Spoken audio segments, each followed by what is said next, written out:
Vous avez la parole, Madame Felichach. Merci, Monsieur le Président. Messieurs les présidents, Madame la présidente de l'Office des transports de la Corse, Mesdames et Messieurs les conseillers, chers collègues. Suite au courrier de l'association INSEM la semaine dernière comportant un certain nombre de propositions visant à améliorer la prise en charge des malades devant se déplacer sur le continent pour raisons médicales, ainsi que leurs familles, ma question s'adresse plus particulièrement à Madame la présidente de l'Office des transports, destinataire également de ces demandes. En effet, en raison de notre insularité, la prise...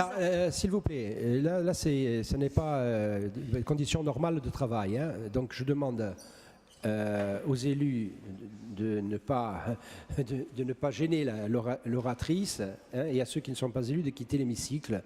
Voilà. Vous avez la parole. Merci.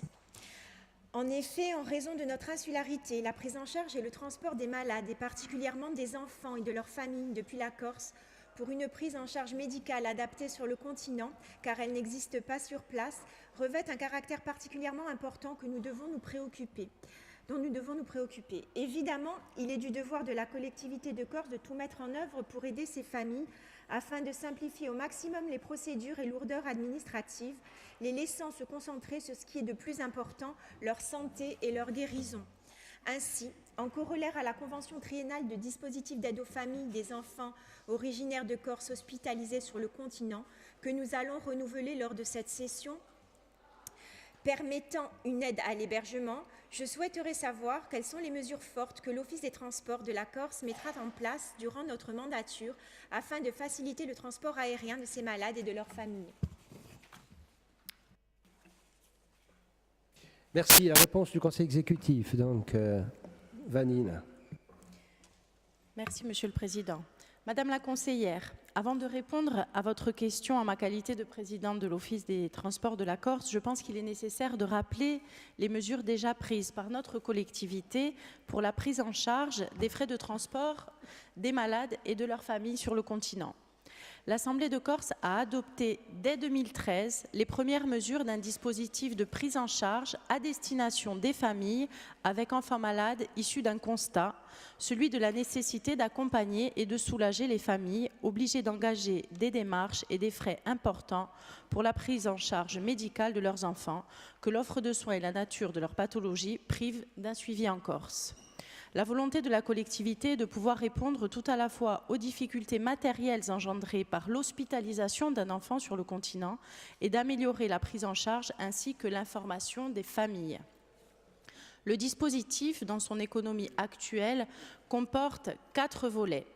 Un volet transport, géré par les services de la collectivité, permettant le remboursement de frais de transport du deuxième accompagnant d'enfants malades et la gestion d'un numéro vert permettant l'obtention de places d'urgence auprès de compagnies de transport.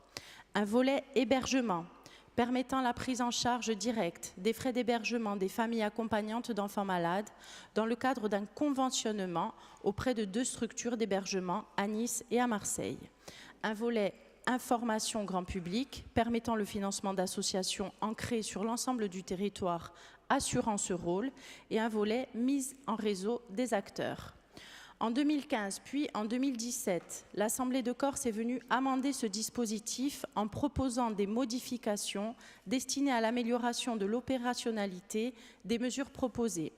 En 2017, la Direction du développement social de l'ex-collectivité de Corse a engagé une consultation auprès des principaux partenaires associatifs intervenant dans ce domaine afin de mieux identifier les besoins et conforter les pistes d'amélioration.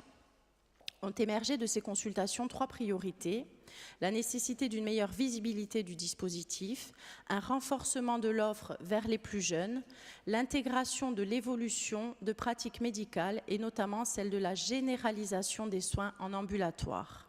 Sur le volet transport, nous avons acté des modifications des critères de prise en charge, notamment l'extension des dérogations aux critères de durée d'hospitalisation de 1 jour au lieu de 3 jours pour l'accompagnement d'enfants atteints de handicap lourd et des enfants âgés de moins de 4 ans. externalisation de la mise en place d'un dispositif d'avance de frais pour les familles et la gestion du numéro vert, avec le lancement d'une consultation sous forme de MAPA pour la gestion du dispositif hors volet hébergement. L'ensemble de ce dispositif, chiffré à 162 000 € en 2013, a été porté à 180 000 € en octobre 2017. Une réflexion est actuellement engagée sur un élargissement à de nouvelles structures d'hébergement sur le continent. Un état des lieux est en cours. La relance du marché infructueux pour la gestion du dispositif externalisé d'avance de frais est également prévue rapidement. Parmi les acteurs clés de ce dispositif, l'association INSEM, que je salue, ainsi que l'ensemble des associations qui œuvrent dans ce domaine, a par ailleurs bénéficié du soutien de la collectivité sur les volets information et mise en réseau des acteurs par le biais de subventions.